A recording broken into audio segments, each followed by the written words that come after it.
we're good though. Okay, let's see, back here. Okay, we're starting back at the beginning. One of the largest crowds we ever had in the Armory during that time was, in the early 70s, was the James Gang. And they were huge. We didn't know it when we booked them, but they were huge. And the way I did the ticket outlets, because I had ticket outlets in Albany and Monmouth, Independence, Corvallis, Woodburn, Mount Angel, Silverton, Staten. I had ticket outlets at a lot of places because the kids in those areas seemed to come to those dances in those days. And they were dances. They were never put a concert on. They were all dances. And what happened is I took those tickets out and I dispersed them to all those outlets one day, about 9,200, even knowing that the Armory only held 3,200, but I didn't want anybody to run out of tickets. And so that's kind of why I did that. When I called the next day to do a ticket count, they'd all sold. 9,200 tickets sold. So what do? Well, you don't sell any more tickets, and people show up, and you let them in. You take their tickets and you let them in, and then after the main crowd's there, you just open all the doors. They can flow in and out, back and forth. We didn't sell any alcohol, so there was no alcohol monitoring going on. And so kids got to go in and out. Some of them went out and sat on the grass on the side, and they sat everywhere. As you'll see in one of the pictures here, I hope, the place was full. I mean, it was full. Got some bad press, and but there was nothing you could do about it. And so that taught us one thing. From then on, I never dispersed more than 3,200 tickets before a show, and then I'd feed them out slowly. And then once it was sold out, we'd say we sold out. And we had quite a few sold out shows.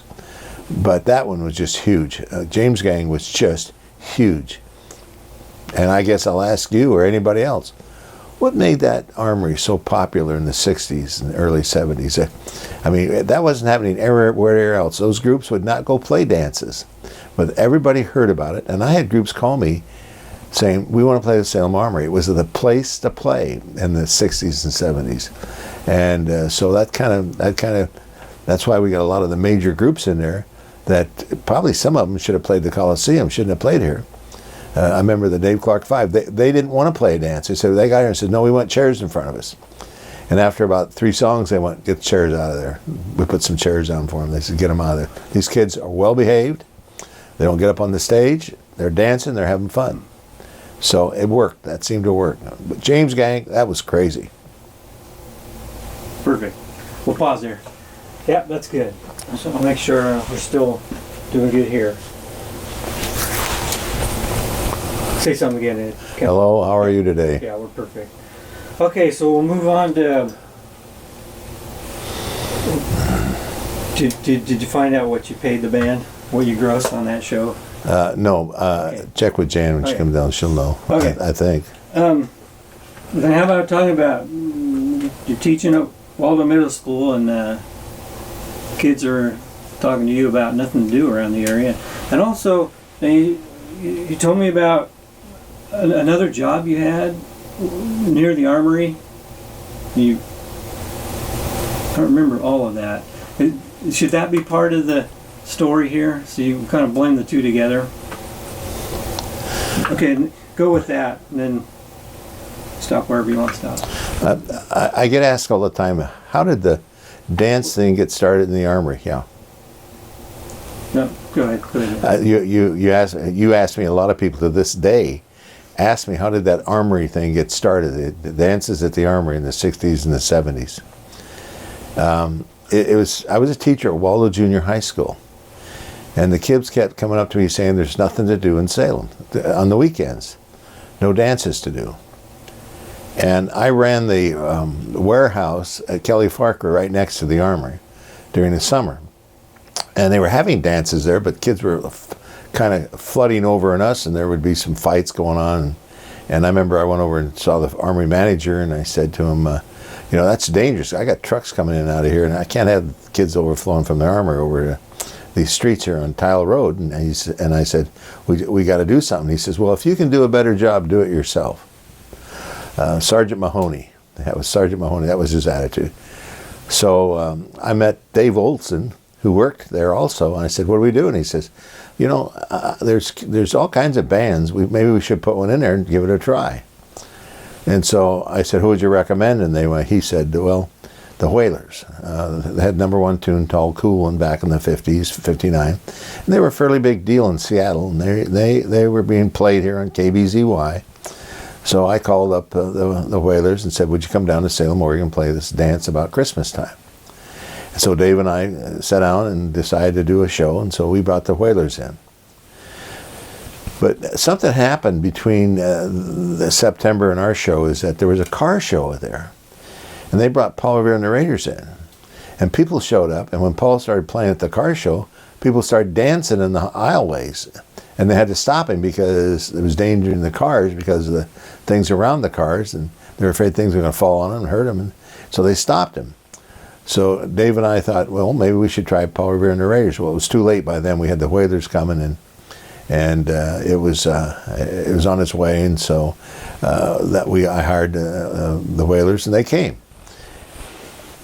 It went very well. We didn't make any money because we didn't know what we were doing, for one thing. And I never will forget, I had never done anything like this in my life. I mean, I basically was raised on a farm. I was a teacher. Didn't really understand the showbiz. And so I said, okay, we'll try the Whalers and go with it.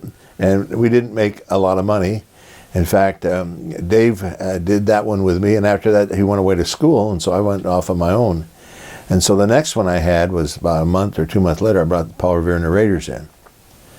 And that was huge. People loved Paul Revere and the Raiders. It was huge. He was so poor, we had to go to Portland to rent his uniforms from the costume store.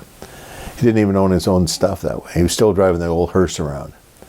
And in fact, he's looking for that hearse. If he could find that hearse, he'd buy it today. And so we put Paul in there, and then it just got bigger and bigger, and we kept bringing him in there, probably a big show in the Armory at least once a month.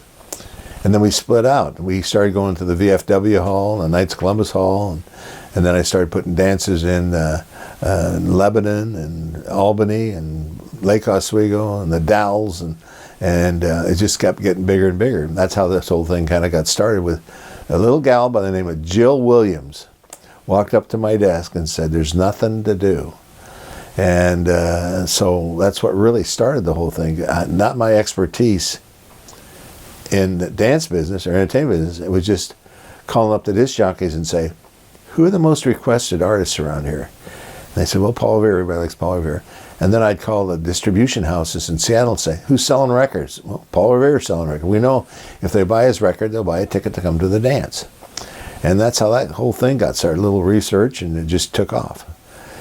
We were even putting shows in the Coliseum, 1 or 2 a year, and split it that way. And then in about 65, the state fair came to me and said, you want to put some shows on at the fair? Because ours haven't been doing well. And then I got in the fair business, 65, and then it just took off. So that's kind of the history of it. Pause there. Yeah, that's good. I want to back up a little bit. Who was the opening band at the first show? Was that Fidel? No. I'm right. I don't... let me look at the poster. It's right here. It... There was not an opening band at the first show. Okay. No, there was not. The Whalers played the whole show. Okay. We won't even mention them then. No. Let's see. I want to make sure. I want to back up to the first show, Ed. Any other details you want to? I'd never put a show on like that, and it costs a lot of money. I mean, here's a school teacher making $3,100 a year. And it put this show on. It cost about $1,500. But I had 4 jobs then. I was working at the penitentiary, teaching out at the penitentiary 2 nights a week. I was selling sporting goods for Myron Franks, and I was also selling sportwear, men's sportswear for Myron Franks. I was tending bar at the Knights of Columbus Hall, and I was teaching at Waldo. So I'd saved up quite a bit, and I made sure that I was covered before we went in there. But to gamble $1,500 when you're making $3,200 a year, that was a real scary thing to me. I mean, it was scary. I never will forget the night before the show. I couldn't sleep, and I can sleep through anything, but I couldn't sleep. It just, what am I doing? I'm doing something I don't know what I'm doing here. It scared me so bad. The next night at the show, I didn't go inside. I stayed outside and took tickets because I didn't understand music. I thought those guys were all kind of weird. You know, I met them when they come and we help them get unloaded, but they were weird. You know, they're musicians. They're weird, and here I am in my tie and suit, and I had other teachers helping me, and they're all going, "Boy, this is a different thing." And so it was a different experience for me to do something like that. Perfect. Yeah, I like that. I like that. I wanted to get a little more detail about what you were going through. Yeah, so you talked about kind of how the outcome of it. You say you made a little money. How about what would you say about what you observed and learned from that first experience that you maybe did different on the next show? I learned one thing about the students at Waldo, that once I started doing those, I took a different image with the kids, because then it was like, Mr. Dougherty, who's coming next? Now, Mr. Dougherty, who's coming next? Mr. Dougherty, can we meet him? Can we go backstage and meet him? And some of those pictures I'd give you, there are all those kids back there with the groups that I thought were good groups. And yeah, they would meet him, and especially like Paul Revere. He was just a cracker. He liked kids, and he did everything he could to make it. Marilee Rush, Angel of the Morning, she liked to meet kids. So if we thought that the group was right, we'd let them go back and meet with them, and they thought that was a pretty big deal. So yeah, it did kind of change the image of the old teacher. You know, maybe he understands what's going on. I didn't, but I did it. Mm-hmm. Excellent. Okay.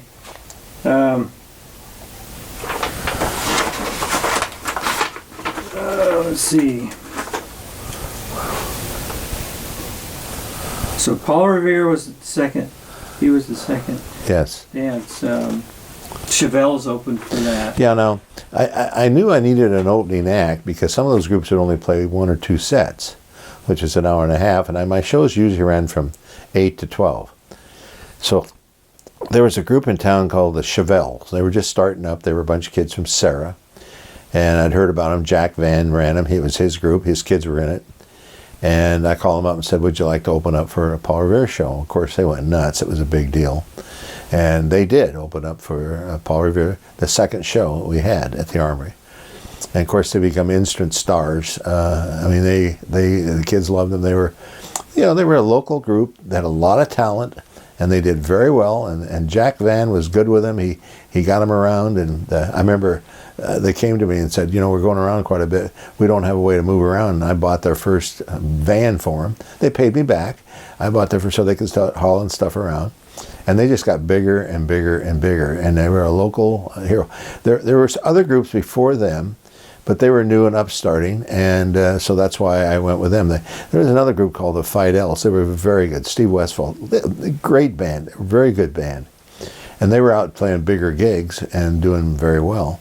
And I did use them down the road some, and they, like I say, they were a good band. But back in the early '60s, there weren't that many local bands that could handle that.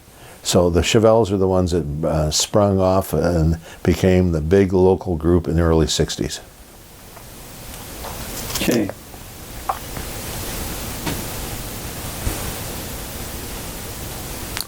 Let's see. I think you mentioned your partner, Dave Olson. He bowed out after the first show. Yeah, he was going to school, so he was kind of busy. He was working the canneries during the summer with me. He's a good guy. I mean, we got along very well together. But he just kind of took off, and I didn't see more from him after that. In fact, I have not seen him today. After that, it's been 50 years. Maybe I've seen him once. I guess let's see. So let's talk about now details of how you guys operated. These were dances. You put on dances, and on your posters, you tell kids how to dress. Yeah, we had a dress code, and so that night you're let's see.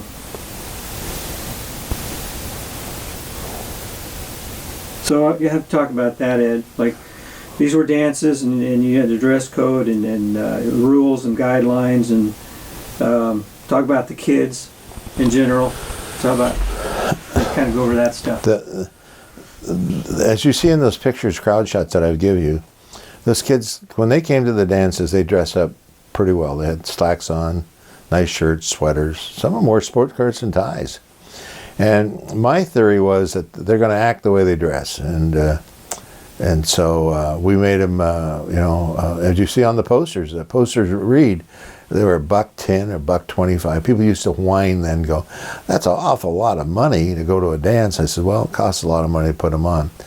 But I never will forget one time I brought Sonny and Cher in, and I was paying them a lot of money, so I raised the prices from $1.25 to I think to $1.50, $2. People were upset. They were mad. They thought I was just a greedy promoter. Well, I am. That's okay, but to be called because you got to pay 50 cents more to dance to Sonny and Cher, and they didn't want to play a dance. But once they got there, they were the same way. They had a great time. They just these kids come in there and they know how to behave. There's no problems. There's no fighting going on, and it's just a great place to play. And so, as a result of that, that was one of my things, is that you had to wear a school dress.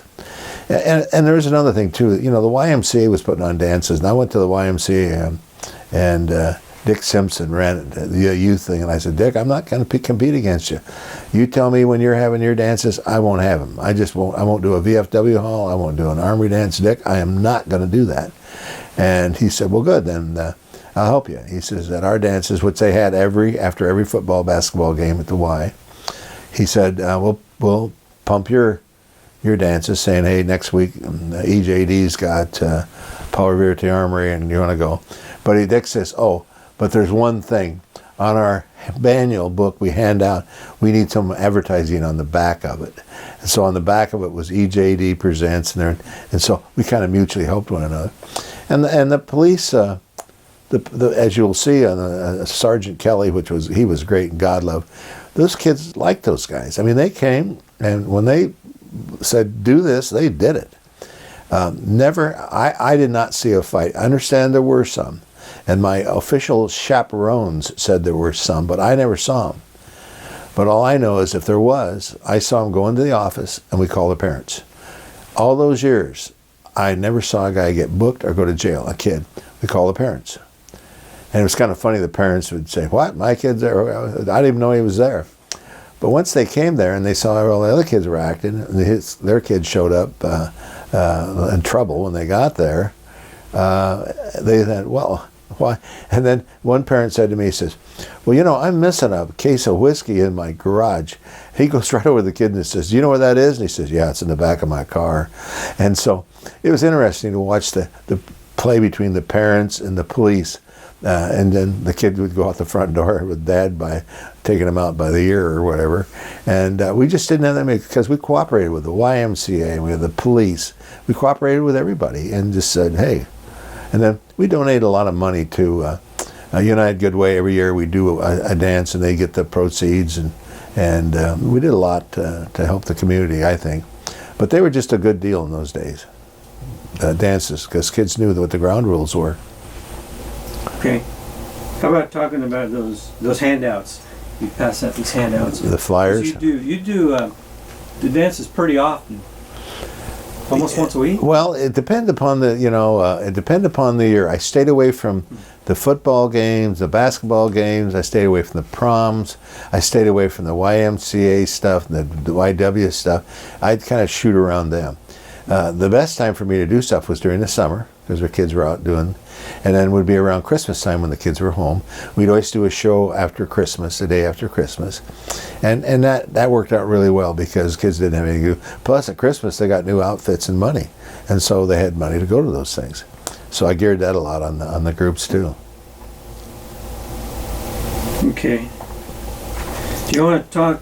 How about talking in detail now about the Live 5 and kind of working with them and managing them? It was really interesting, because the Chevelles were the really opening first group, and as with any other groups, when there becomes some friction in the group, some of the members of the group came to me and said, we don't want to be a Chevelle anymore. We want to organize our own group. And I said, well, Jack Van's been awful good to you guys. And they said, well, we just can't work in that thing anymore. So 3 of the original Chevelles broke away and formed the Live 5. And so we put that group together then, and then I started using the Live 5. And that's how that whole thing got started. So, and I did manage them, and I give them some pretty good gigs. For example, one of the best gigs I gave them, they got to open up the, in Portland, the Coliseum, the Rolling Stones show. And that made them heroes. They were huge. They were probably making $300-400 a night up till then, and then they went up to Portland and started playing St. Mary's and some of the big high schools, and they made some pretty good money. It was interesting to watch. Some of them in the group invested it, some of them spent it, but it was interesting to watch them. Local Sarah high school kids, they were making that kind of money and what they were doing with it. It was interesting. I think the real leader of it was a guy by the name of Joe Smith, who's still here in town. I understand he's a teacher at community college in Sweet Home or Lebanon or one of those around there. And he's still around. Joe's still around. His brother's still around playing bass, and they're still around. Most of those guys are. I think most of them are. Steiner moved to Spokane, but they're still all around. He must be. Is he with Lynn Benton College? Yeah, he's music coordinator at Lynn Benton College. Oh, okay. Yeah. Yeah. Joe Smith. Joe Smith is, yeah. You want to start talking about your stories about the artists and bands that you want to go through that now, Ed? Well, being raised early 60s ones. Being raised at Route 7, Box 21 on Claxter Road in Hayesville, Oregon, I didn't get too much exposure to showbiz. I got a lot of exposure to hoeing strawberries and to feeding hogs. I know how to do that. But when you get with these artists who, and I didn't understand a lot of them because they have everything, they're getting paid all this big money, but they had different attitudes. I always thought if I could take them out to the farm and work them for a week or two, they might change, but I don't know whether they would or not. But they were just a different, and I don't know whether they changed or I changed, but I guess my attitude was, let's get the show done, and if you come in and do a good show, we get it done, you get paid, you go down the road. And 90% of the bands were just good people. I mean, they were good. Road managers sometimes got a little pushy. You have to push back a little bit, but it's funny how people like that can make that much money and be so unhappy. They're just not happy people, and I think their lifestyle, living in those buses and hotel rooms and away from their families, I think a lot of them they liked the money, but they didn't like how they had to earn it, being out there in the road, and it's tough. I mean, how would you like to get up every morning and get on an airplane and fly to the next town and get on the bus and go to the hall and do a sound check and go back to the hotel at 3 o'clock and take a nap or whatever you do, and then you got to get back on the bus and go back to the hall and do a show, and you got 10,000 kids yelling and screaming at you, and you got to get out of there. They'll tear you apart. They put you back on the bus, take you back to the hotel room, and you're alone. And I think it's really tough now. It seems like those that went to college and took business, and those that had tough, good family ties, made it through easy. But those who had social problems or social problems that were wrong had a tough time doing it. And you could tell real easy just by their attitudes when they walked in the building. You could actually see what was going to happen that time. So my attitude was, when they give you a rider, I gave them everything they asked for. The good food, the dressing rooms, everything they wanted. Even the M&Ms, no green M&Ms. And there's a reason why they do that. The reason why they do that, no green M&Ms, because they walk in their dressing room and they see green M&Ms, they know you didn't read the rider. So what else didn't you do? Now, what else don't you have for us? You didn't read the rider, so what else didn't you have? But there are some that just don't care. There are some artists who are just going to walk in and be grouchy and grumpy. They want to get their money and they want to leave. They don't want to be there. They don't want to be around. And those are the ones you kind of massage and take care of. And, you know, we used to put up on the board when there was a multiple dates, you know, who's coming tomorrow? Next. Because they just were unhappy people. They just were not happy. And when they came in, they weren't happy. I remember one show with John Denver. I got a call the day before. I need 50 stagehands. Well, John, we can do it with 12. He wants 50 stagehands or else he's not coming. Okay, we're giving him 50 stagehands. Didn't need to, ran the bill way up, but we're sold out.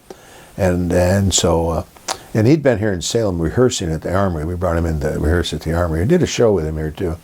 So I kind of knew him, but I thought, there's a problem. So, so when he finally got to town, I got his road manager out there. I said, okay, what's going on? They said, we showed up in the Paul last night. There was no stage, there was no dressing room, and there was no food, and everything got there an hour for the show. So the show was 2 hours late. He was mad. Everybody was mad. So we took it out on you. Great. But when he got there and we saw we had everything he wanted, he came to me, John Denver came to me and said, you heard about last night? And I said, yeah. He said, I want to take all your staff and everybody to dinner after the show.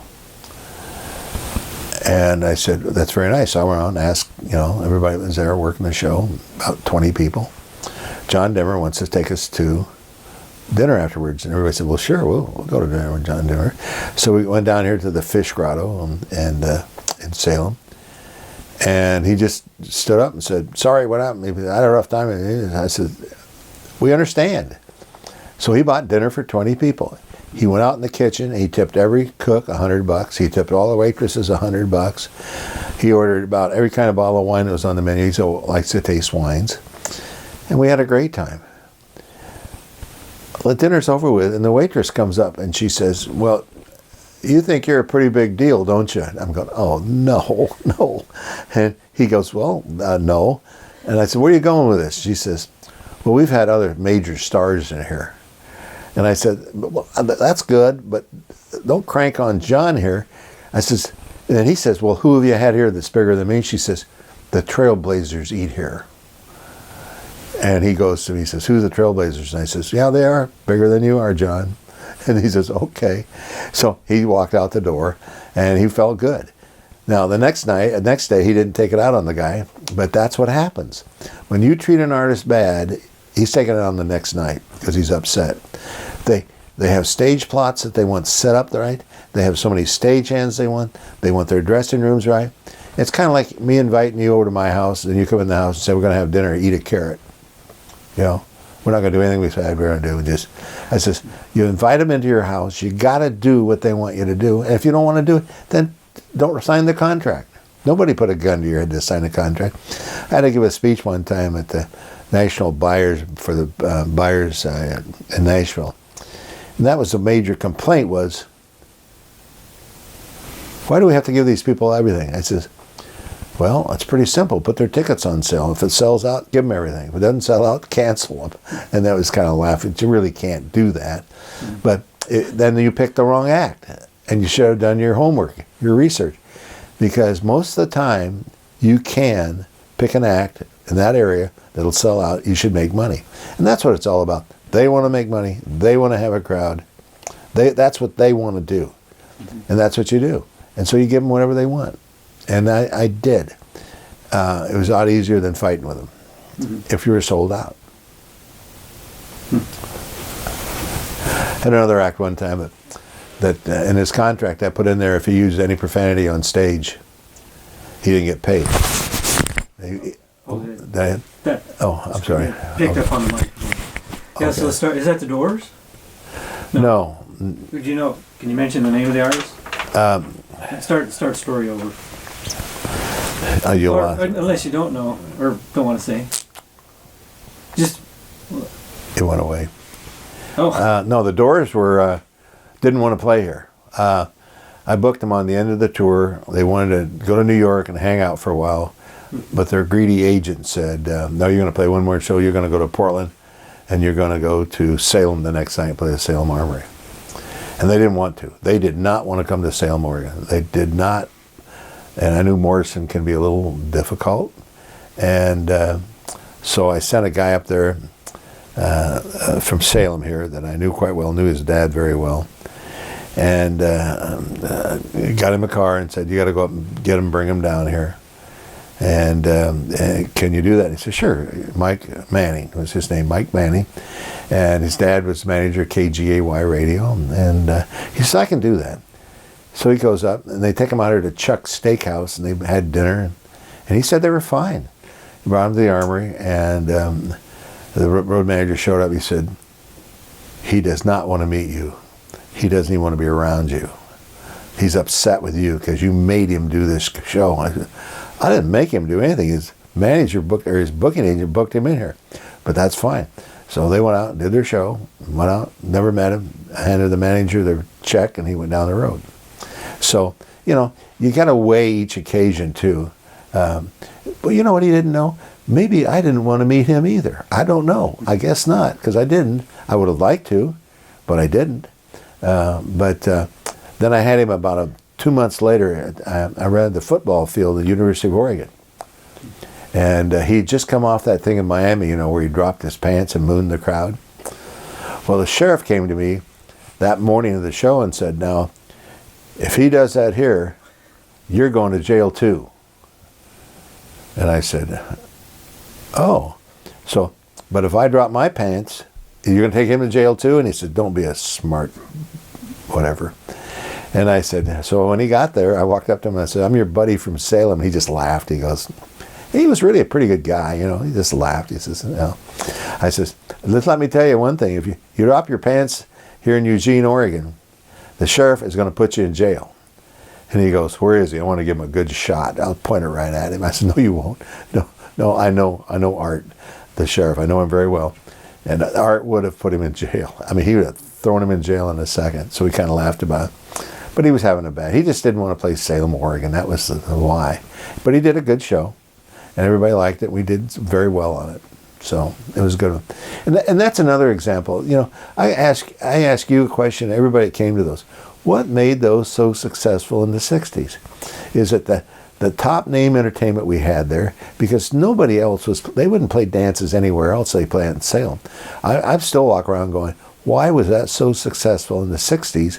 Because the names we had, I mean, where else could you go and dance to Sonny and Cher and where to the Doors? And I mean, it's just one after another. They just kept coming.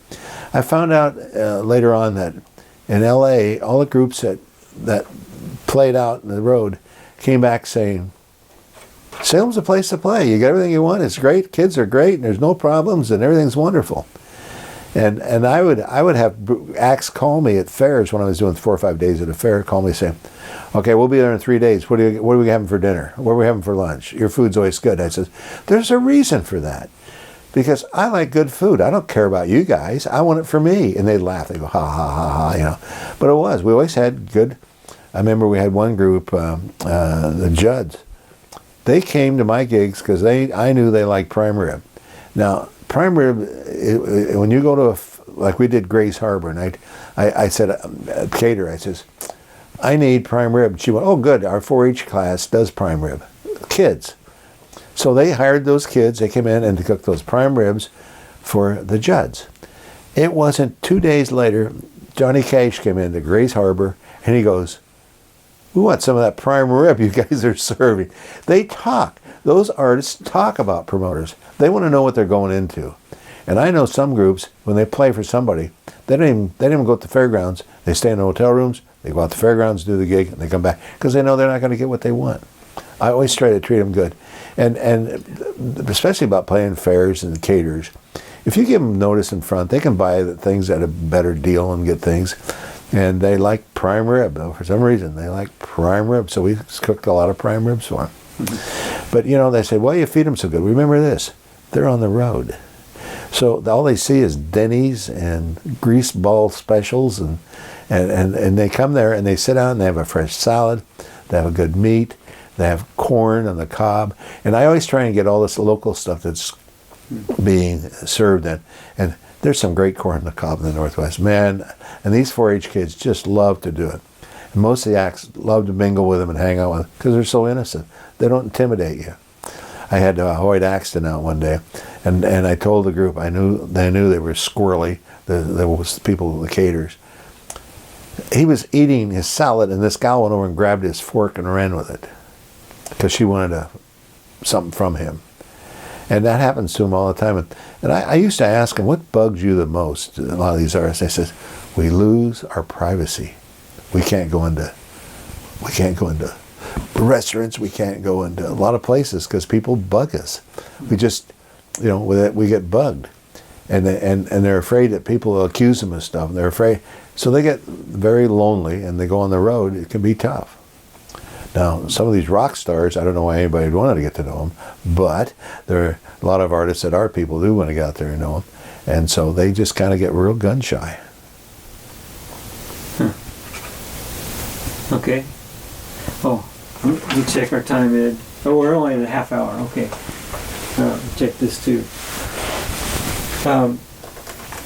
You other stories about artists? Chuck Berry? You want to talk about the problem you had with him and whoever else? Those are all good stories. We knew that Chuck Berry was a hard person to live with. And a friend of mine in town, Neil Merrill, said, let's bring him in. I says, you want to partner with me? And he says, sure. I says, now we can call all the places he's played. He's always been a problem. He's got this hang up about a certain amp he's got to have. And he knows there none of them around. Well, we happen to have Cascade Sound here in town, Larry Carroll, who has all the right stuff. So Larry brought it over, so we had it. And he saw it and he says, well, that's not the one I use. I said, well, that's what's in your rider. That's what you want to use. He said, well, I'm not going on. You got to give me another $1,000. And it turned into pretty sticky. And I gave him a check for $1,000. And he took it and went on. And I had Johnny Lynn with the Lugnuts back him up, and he was real mean to him, just mean to him. And so he finally got through and left there and said, what are you going to do? I said, I've already done it. They said, what'd you do? I said, I canceled the check. And they go, well, he'll get upset about that. And I said, well, he's gone. He's not even in town anymore. Sure enough, the union called me a couple of days later and said, you can't do that. And I said, you know what he does and what he is. Now, you want to take that to court, or what do you want to do with it? Never heard about it again, ever. Chuck Berry was not a happy person. Isn't that right, Neil? He'd not had experience with that before anyway.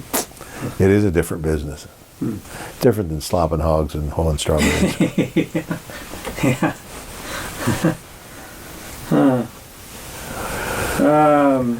How about talking about the Rolling Stones show concert? How that came about. As I got bigger and bigger, I ended up kind of merging with Concerts West because they were the biggest concert company going in the United States, and they were out of Seattle, and they were bringing lots of stuff through. And so as they brought it to Seattle, they would call me up and say, "We're bringing through all these groups. You want to put them in the Armory?" And I'd said, "Sure," And so I'd put them in the Armory, and so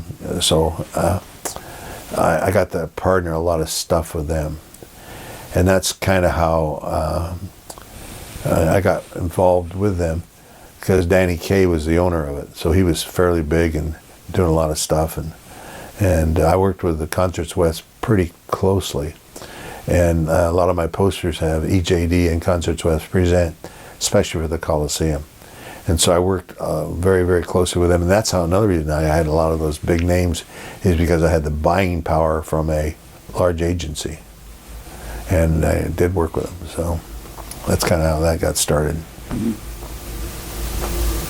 Okay. How about Sonny Cher? Yeah, I got a call from Frank Rio in L.A., and that was in '65, August 24th of '65, and he said, "I got this new group. I want you to see them." I says, "Okay." So I was down in L.A., so I went over to see them. They were living in a garage, and Sonny was wearing his vest, and Cher looked like she was like 16 years old. And I went over and met them, and they said, "We're going to do this. We're going to do this." So I booked them as an opening act. I didn't book them as the big act. Well, the problem is by the time August came around, I Got You Babe was #1, and they had three other records on the top 10 on Billboard that week. So they were huge. And in fact, I talked to people that didn't come because they didn't believe they were coming.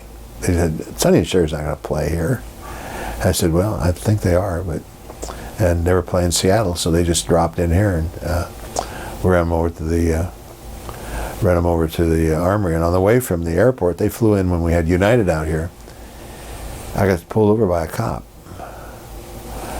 and he said, "You were speeding." I says, "I didn't think I was, but I guess I was. I didn't have I never had a ticket."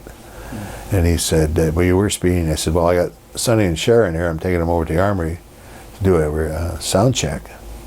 He goes, "Who?" I said, "Sonny and Cher." He looked in there. He says, "Can I get your autographs?" And he got their autographs and left. Sonny was pretty mellow. He carried a money sock around his leg. He carried all his money that way. Cher read a lot of comic books.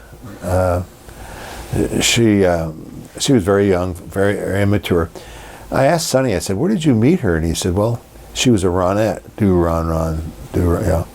and she worked for Phil Spector back in Chicago. So he went to work with Phil Spector, and he met Cher, and that's when they got married.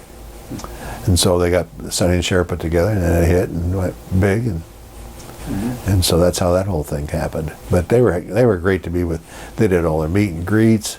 They went everywhere you wanted them to.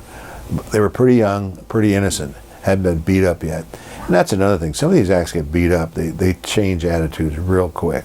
I've had acts that first come out that are like, wow, wow. And then you turn around and you bring them back a year later when they've been beat up pretty good. They're different. They change. I got a list. Go to it. Huh? Shoot. Yeah, I just thought, hey, yeah, let's just anything that comes to mind. Everly Brothers. Greatest bunch of guys in the world. We did our sound check at the State Fair, and they went, we always just go someplace and be left alone. I said, "You want to go to my house?" And I said, "Yeah, I got 2 kids, Joni and Tom." Joni and Tom is Joni's husband. I said, "Joni and Bo, can we just go to your house and see some kids?" So yeah. So they're out in the front yard playing with the kids. My neighbor drives by and calls the van. He says, "You'll never guess this, but I think the Everly Brothers are in your front yard." And I says, "No, they are." By that time, we had about half the neighborhood came down to meet, and they were great. They were glad to get away. Took them out to dinner, and they were fine. That's when they first started, and then they got beat up pretty bad. The second time I had them was in '62 or '63. I brought Johnny Cash into town, and they were the opening act. The Everly Brothers were the opening act, and you can see them there. And that was the first or second time I saw them. But yeah, they were good guys. Dave Clark 5, about this story about them. Well, I had in late. Well, Dave Clark 5 had their own. They had a DC-5, and they called it a D5, and they called it DC-5. And they landed at the airport, and they were late. And I had 3 or 4 other acts on before them. And it got down to be, there was an hour left before they were supposed to go on, and they landed at the airport, and they went on in time. They were so organized. We had trucks there, you got them in, they were just great guys. They were just, I see they're in the Hall of Fame now, but they were just great guys. They were just nice guys, and they wanted to do the shows, and they enjoyed the place, and so Dave Clark was a nice guy. I don't know if some of these, I don't know if they even, Who? like the Turtles. And Yeah, the Turtles played here. Big crowd. People liked them. They did a tour through here, and they found out about me, and they called me up. I got the Saturday night, so I put them out here, and they did very well. Yeah, they did well. Mamas and Papas. Who was the lead singer of the Turtles? What was his name? Oh, I'm not. Yeah. Oh, come on. It's a name you can't forget. Just a nice guy. I can picture him, Yeah. the guy, but No, I can't do it. I don't know those guys that well by name. Yeah, well, there's a file on them back there. There's a bunch of stuff on them. so. Mamas and Papas. Oh, they were fun. When I hired the Dick Clark show, Dick Clark was supposed to come and MC it. He couldn't. So he stacked the show. And on that show, he had the Mamas and Papas, Peter and Gordon. There were like 4 or 5 major acts. on that show. And Jules Akins had the #1 record, and he was on the bus, but I didn't hire him. I only hired 5 acts. I didn't hire all 8 of them. So Jules Akins hung out in the lobby with me selling programs. But he had the #1 record in the world in Birds and Bees. That was a few years back, but he was good to work with. How I met him, Dick Clark, he had Dick Clark Productions down in Sunset Drive, and I was doing shows in here in Salem. They were outdrawing his Portland Coliseum shows. So he called me up and he said, "What are you doing?" I said, "Well, I live in Salem, Oregon. I'm putting dances on." He said, I want to meet with you. So I flew down there and met with him.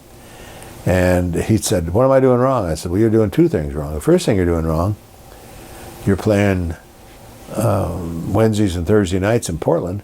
Kids are going to school. And Thursday nights are basketball games." And I said, "So I just do Saturday nights, or I do holidays, or day before holidays, or day after holiday." He said, "Why don't we kind of merge and start doing some shows?" So I kind of merged with Dick Clark, and we started doing some shows. But I brought Dick Clark and his whole show to the Oregon State Fair, and that was kind of a neat, with Freddie Fender and a bunch of his acts, and that was kind of neat. So I really did get to know him, and he's just a class act. The guy is just a classy. What you see is what he is. He's just a class guy. So I enjoyed working with him. Loving Spoonful. Yeah, I brought him in for a Christmas show, and I don't care who you had on that stage in the Christmas show. It was always the day after Christmas, and the kids were bored, and we had the Lovin' Spoonful in there, and they went nuts over him. People went nuts over him. And personality, 1 to 10, 5, 6. They were road warriors. You could always tell the road warriors, like, where's the dressing room? Where's the food? What time sound check? What time do we go on? I said, "What do you care? Why do you care when you go on? You don't even wear watches." And they laugh, "Well, we don't wear watches, so we have to." But they were good. They had a big fan club up here in those days. When I checked their record sales out, they were big, and their record play was big. So The Animals. Eric. Many times. I had Eric Burden and the Animals many times. Eric was a nice guy. I had him as, first of all, he was the Animals. Then he came through as Eric Burden and the Animals. Then he came through as War. Then he came through as Eric Burden and War. And then he came through as Eric Burden. And I see he just played the casino over here a month or 2 ago. And I ran into him in Palm Desert, and he's down there. I didn't recognize him. He has not aged well. He has not aged well at all. But yeah, Eric's still around, bumping around. Did you do the Supremes? Yeah. Did the Supremes in Seattle, Tom Hewlett and Concerts West. We only did Seattle. We could only get 1 date. We put them at the Opera House and sold it out. Yeah, they were good. Let's see. Oh, how about Dino, Dizzy, and Billy? Many times. God, you know what? I bought a week on them. I played the Eugene roller rink. In fact, I got tons of pictures in there you're going to see of them playing the roller rink.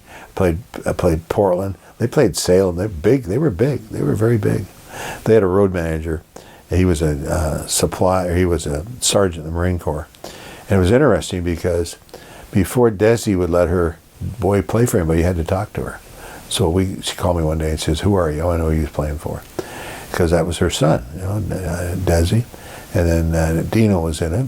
A nice kid. They were all just very nice, wore suits. They looked nice, a lot of class, a lot of manners. And so they did very well. And you're going to see a file on them of a bunch of stuff. Okay. Oh, how about, when you had Steppenwolf? Many times. But the show with Three Dog Night as the opening act, yeah. Tell me how that went. Well, we had Steppenwolf so many times. They always did well. They always did very well. And John Kay is a good guy. He is a good guy. He'd show up at the gig, dressed with a t-shirt and jeans on. He'd go into the dressing room and take some whiskey and pour it all over him. I never saw him drink. Never saw him take a drink.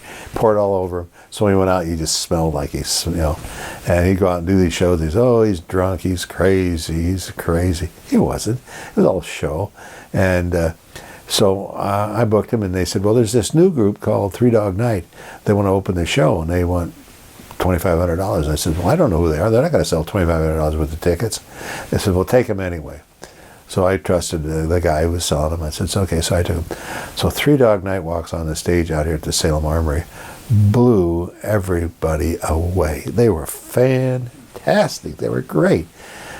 John Kay says, I'm not going on. I'm not going on that. In fact, Newsweek came to town and did a story on it. I've got the magazine on it, and it tells, they wrote up the story about Salem Armory with Steppenwolf and Three Dog Night. And they said, it was unbelievable. And they didn't want to go on. They said, we're not going to go on. They're too good. Well, they did, because everybody liked them anyway, because they were always good. But yeah, Three Dog Night. Then I brought them back 2 months later, and they sold out.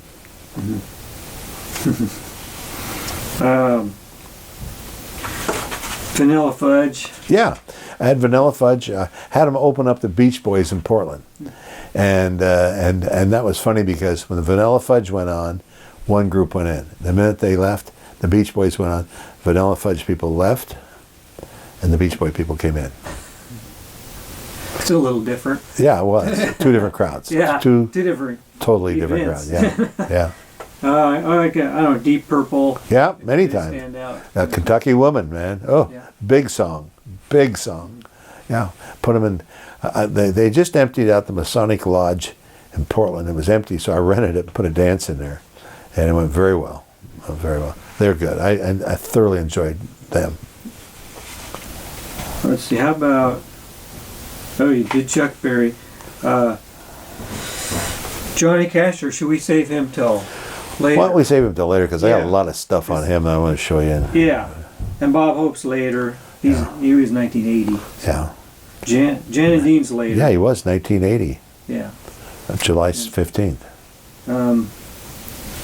Well, we haven't talked about Elvis. Elvis Presley. Elvis, Concerts West brought Elvis to. They handled Elvis's tour dates, and they played Eugene 2 nights and Portland 1 night, and I think they went over to Spokane and played 1 night. But when they were in this area, they hired me to do backstage and to handle tickets and stuff. So I got involved with it, but I was kind of the outsider, but I was a local yokel that knew what was going on, so they kind of hired me to do the local stuff. And different, you know, Elvis was big. Elvis was huge. He just his shows, they were just electricity. You could just feel the electricity in him. He was kind of going down at that time, but we sold everything out. I mean, it was like unbelievable that the impact that he has on a community. Grateful Dead. Did you do Grateful Dead? Yeah, we did them in Autzen Stadium. We had Santana open them up and Joan Jett open them up, and sold it out. Sold the stadium out. Yeah, that's been a few years ago. Let's see. Merle Haggard will probably later on here too. So I think that's about all I got for. Let's see. You want to talk to Jan? Hey, Jan? Jan? Some of the. I heard her up there walking around. Do you want to talk about? You probably want to talk more about Paul Revere and the Raiders. Well, you know, Paul Revere built the house of the Armory. That's his home. He built that, and because when I met Paul, he was a conscientious objector because he would not go in the service, so he became a conscientious objector, and he worked at the mental place in Tualatin. And Mark Lindsay was a gardener at Lake Oswego High School. Smitty was a carpenter, and they were just kind of getting started. They were all out of Boise, and that's where they met. Paul had a barbershop over there, and they all kind of got together there, and that's where it started over there. And when I started working with him, that first show we had him, there was such a huge crowd. He would come to me and say, do you do this town? No, I don't do that town. He says, because I like the way you do everything. It's so well run, it's well done, and there's no problems. And he said, we like that. Well, you got to remember, I'm teaching school. I mean, I got other jobs going too, and I just said, I don't have time to do that. But I was with him a lot. I vacationed with him. I still talk to him, yeah, he and I turned out to be pretty good friends. Mm-hmm. And he's a good businessman. He ended up owning a TV station, I understand, over in Idaho, just a whole bunch of businesses. And he's a good businessman. But with the Raiders, though, any like, stories that stand out in the early? Well, it's funny because Paul talked about he's gone through 3 Raiders bands. I mean, he says killed off 3 bands, and he's still out there going. He's still doing shows in Branson, and he's still working. Mm-hmm. Hopefully for a while yet. Well, we're both the same age. We're both 73, and we just kind of laugh about it. We're still out here banging around. A couple of the Raiders are gone. Oh, who died just last year? Smitty. But Smitty's gone. But no, just like last year. The one that Jim Valley replaced, he went off into the military. What's his, Jim Valley's still doing Drake Levin. Oh, Drake's gone. Yeah, he had cancer. He died last year. Didn't know that. Yeah. Mm-hmm. Usually Paul would call me and let me know, but that thing just got huge. It was big. It was big. Yeah. I think Paul was a good money manager, and I think he did a hell of a job with the band and he was business, and I always enjoyed working with him. And his wife who looks just like Marilyn Monroe. Oh yeah. Is absolutely. Seen pictures. She is absolutely a doll, wow. And she's a beautiful person. Kind of like her mother too. Her mother was always a real pistol. So. I got a list of like the more regional bands, like Don and the Good Times. Many times, a big file on them in there. Don started playing with a group called. Oh my God. With Don the Good Times. Don Gallucci was one of the original Kingsmen, and the Kingsmen wanted to travel, and he couldn't, so he's like 13, 15 years old. So he stayed in Portland. Then he formed Don the Good Times. I've got a picture of Don the Good Times when they're sitting on the stage and they're all like 13, 14-year-old kids. But Don was a businessman, young businessman, and Jim Valley was in that group too. And a lot of the groups started with that and fraying out to either going with Paul or with somebody, But yeah, Don the Good Time, many times. Little Sally T's, they did very well. Played here. I bet I had him out over 100 times. Mm-hmm. But one day they decided they were going to be the Vanilla Fudge. So they went out on stage and started playing their original Vanilla Fudge stuff. They ended it. Kids want to hear dance music. They want to hear Vanilla Fudge. That's what killed them. Kingsmen? They became, what happened is Paul Revere put out Louie Louie, went east with it and died and came home. The Kingsmen put it out, got some money, and they made it to the east and they got big. They were big before I was big, and I couldn't afford them. And I didn't really use them a lot. In fact, when they played Salem when they were big, I didn't produce the shows. Oh, okay. They played the VFW hall.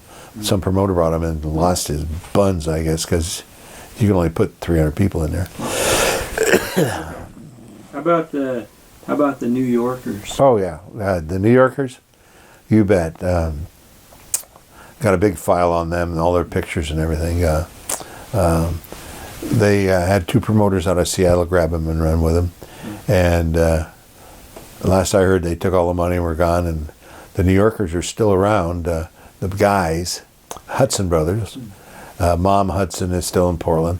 But if you want to find out about them, talk to Diane. Diane knows them. Yeah. She knows Mom and. Right. Yeah, she does. Yeah. Let's see.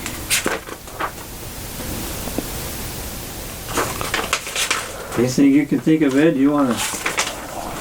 What? Anything you want to say? That pretty much covered my notes, but I need to. Let's see.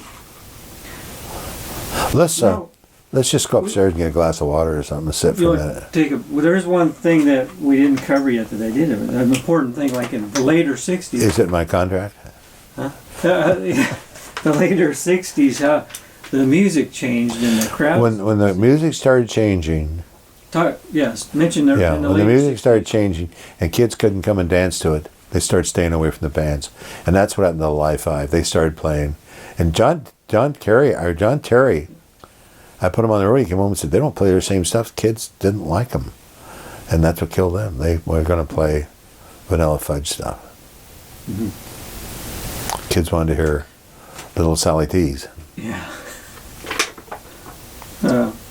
Yeah.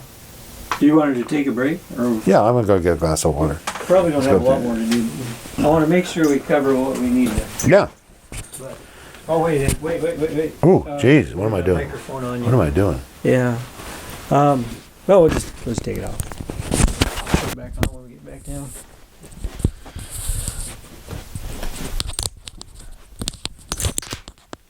Hello. Okay. Well, let's see.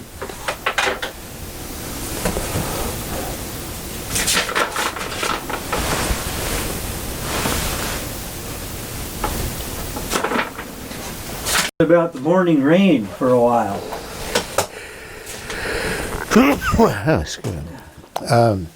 Morning Rain, we're a group from Willamette University that got together and turned out to be one of the best bands in the Northwest. Played a lot of big dance halls, opened up a lot of big names. Craig Chastain ran it like a business. He was a college kid that knew what he was doing. Dick Clark called up and they were having a battle of the bands on his Dick Clark show, and where the action is. And he selected the Morning Rain to come down and compete against a band out of L.A. and Texas for a big band runoff on his show and Dick Clark show. And so we took him down, and of course the band from Texas came in with full production and da-da-da-da. And the LA band came in with 20 horns and I can't remember what all. And they were just a good old rock and roll band. They didn't win it. And I think they know why they didn't win it. It was just a different type of music, big thing. But they went down and we had a fun weekend.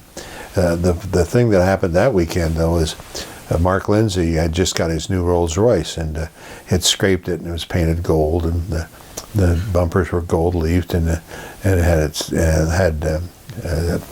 put the seat covers in unborn lamb's skin, and he had a lot of money in that thing. We were at a party and he ran out of mixer, so he gave his keys to his girlfriend to take the car down to the grocery store and get more mixer, and she never came back. Nice. Huh. Never brought it up, never asked Mark about it. I think I got upset him, but you know. I said, Mark, maybe you should get a new girlfriend. You can't afford her. That's a pretty expensive girlfriend. Never saw her again. No, I never saw the car or her. Well, hers okay, I mean, but the car, that upset me. That was that show you were talking about, Happening 68, Happening. Dick Clark's Happening. They competed on that. Yeah.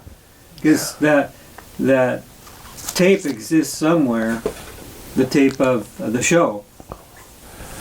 Yeah, I've tried to find it on the internet. I had a file on it, the pictures and everything. With Craig's got it. You got to call Craig up. I'm sure he's got it. Oh, okay. It's a Happening show. Yeah. And he took the file with it to make copies. There's negatives and everything in there. Okay, yeah, that'll be helpful. So I don't know where it is. It could be in here, but I haven't seen it lately. Yeah. So okay. I don't know. Okay. Anything else about Morning Rain? No, they were just a good band. They did very well, and if we do a 50th reunion, they want to get together, and they said they would come down and do it. I just haven't decided what I want to do yet. Yeah.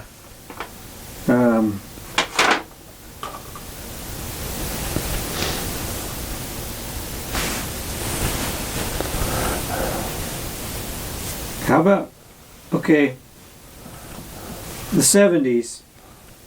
Talk about how EJD Enterprises kind of continued to expand and grow. In the 60s, the dance halls were the big things. In the early 70s, they were the big things. And they just died out because all the bands that were playing dance music shifted over to play Vanilla Fudge or cuckoo music that kids couldn't dance to. And so that really phased that out. By that time, though, in 1965, I'd started working with some fairs. I took over the Oregon State Fair and the grandstand, and it just got bigger and bigger. Then all of a sudden, I got introduced to other fairs, and towards the end of the 90s, when I sold it, we were doing 72 venues for entertainment with fairs, and I'd get a call from Florida saying the dentists are going to have a big party on the beach, and they want to duplicate beach party, which means hello, the Kingsmen were on it, and who else was on that movie? The gal Fetich, I can't remember her name. Oh. And so I put all those things together, and we did a big beach party for her. Annette was there. Yeah, and she lived in Bakersfield, so I used to see her a lot because I did the Bakersfield Fair, and I got to know her fairly well. And so we did that, and then I had a guy call me from Chicago in January. He wanted to do a party on the beach of the lake. I went, it's cold. He goes, I know, I do it every year. I bring these burn buckets in, and we have big tents, and I went, Jerry, here's who I want. And I'd call them up, and they go, you're nuts. It's too cold to go out there. And when they paid enough money, so we ended up doing these beach parties in Chicago in January and February.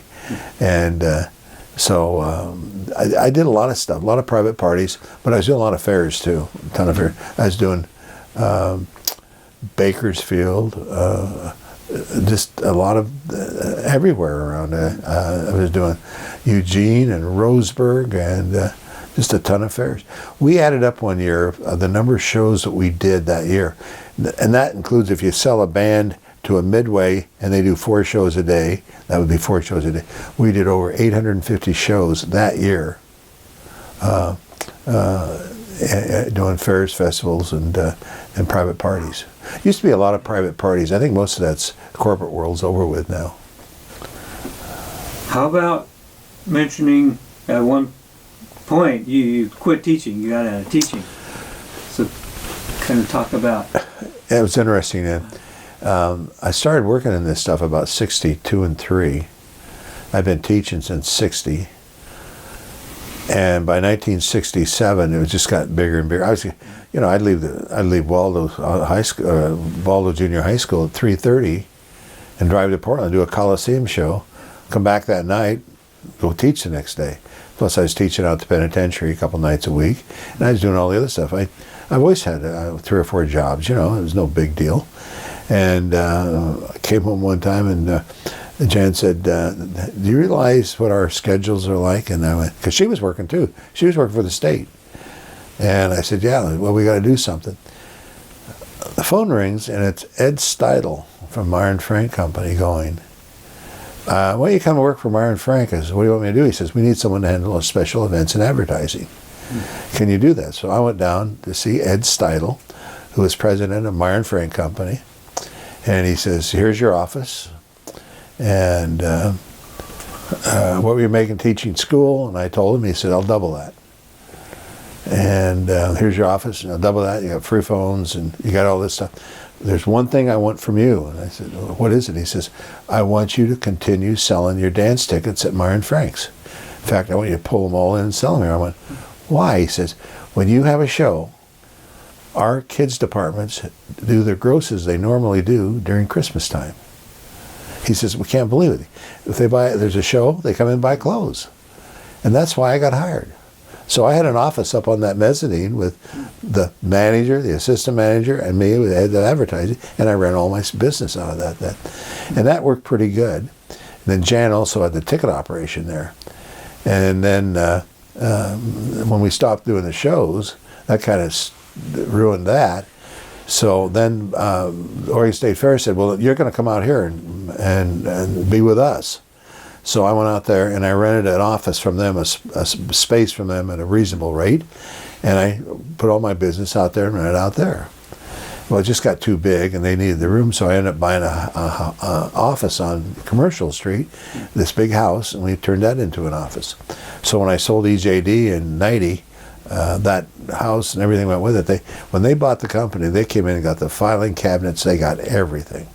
And a lot of the memorabilia I had in that building was sold. I sold it too. I brought some of it home, but sold most of it. So that's how we kind of progressed the business. Okay. And then I put the business back together in about '92 and sold it again here a while back, a couple of years ago. People that were not happy with the people who bought it came back to me and said, would you come back? And I only had there was only like 7 or 8 fairs I was doing it with, so it wasn't big, but it was enough to stay busy. Okay. Good, that covers that good. Let's see. I wonder if there's anything else in the 70s we should talk about. Well, something funny happened in the 70s. There used to be the big acts would call a local promoter and go into town and he would promote him. Well, the acts got smart. They said, why are we giving money to local promoters? So they'd hire a guy in office to set up all the gigs and go out and be the road manager. And so that killed that concept of the promoting business. The acts didn't need to go to local promoters. They just did their own thing. So, okay. So yeah, that kind of stopped that. Yeah.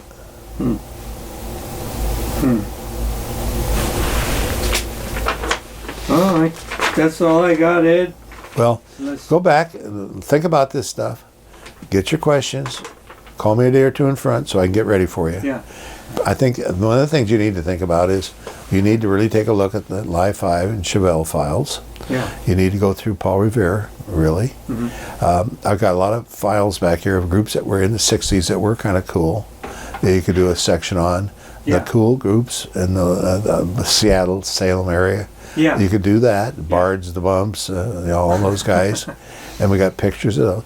And do a little section on who were the really bands that really did well in those days. Yeah. Doing I that. plan to do that. Okay. Yeah, Live 5. Segment on them and Morning Rain and put it in there somewhere. Good. Okay. Well, I'm gonna turn these lights